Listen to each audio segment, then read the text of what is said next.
নজর রাখবো পরবর্তী সংবাদে। জোলাইবাড়ি ব্লকের উদ্যোগে আজকে যোগদান সভার আয়োজন করা হয়। বিজেপির যোগদান সভাতে এই মুহূর্তে ব্যাপক ভিড় এবং শক্তি বৃদ্ধি।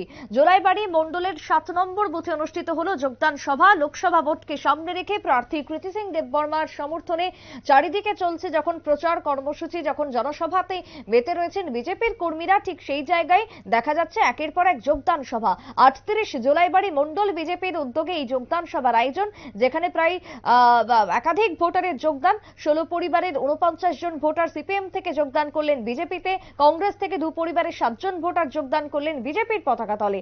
দলত্যাগীদের বরণ করে নিলেন জোলাইবাড়ির মণ্ডল সভাপতি অজয় রিয়াং। কি বক্তব্য উঠে এসেছে জোলাইবাড়ি থেকে শোনাবো। আজকে আমাদের জোলাইবাড়ি মণ্ডলের অধীনে 7 নং বুথে আমাদের নির্বাচনী সভা। আমাদের পূর্ব ত্রিপুরা আসনের ভারতীয় জনতা পার্টির মনোনীত প্রার্থী কৃতি সিং দেববর্মা মহোদয়াকে বিপুল ভোটে জয় করার জন্য আমরা আজকে এই নির্বাচনী সভা, এই সভা শেষে আমাদের ভারতীয় জনতা পার্টিতে যোগ দিয়েছে সিপিএম, কংগ্রেস এবং তৃণমূল কংগ্রেস ছেড়ে 16 পরিবারে 63 জন ভোটার ভারতীয় জনতা পার্টিতে যোগ দিয়েছে।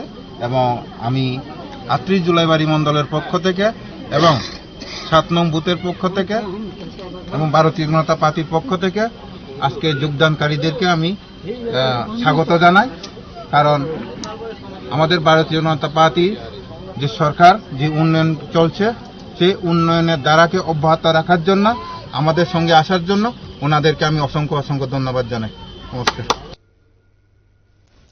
আপনারা শুনলেন সংশ্লিষ্টের বক্তব্য। বিশেষ করে বিজেপি নেতাদের পক্ষ থেকে ব্যাপক উৎসাহ আয়োজন লক্ষ্য করা যাচ্ছে। যোগদান সভার শুরুর পূর্বে আজ উপস্থিত আলোচনা সভাতে সকলেই বক্তব্য রাখেন এবং বিজেপির বিভিন্ন উন্নয়নমূলক কাজকর্ম তুলে ধরা হয় এই যোগদান সভা এবং আলোচনা সভার মধ্য দিয়ে। এখনকার মতো সংবাদ এখানেই শেষ করছি। পরবর্তী নিউজ এবং আপডেট দেখার জন্য চোখ রাখবেন শুধুমাত্র নিউজ ভ্যানগার্ডের পর্দায়। নমস্কার।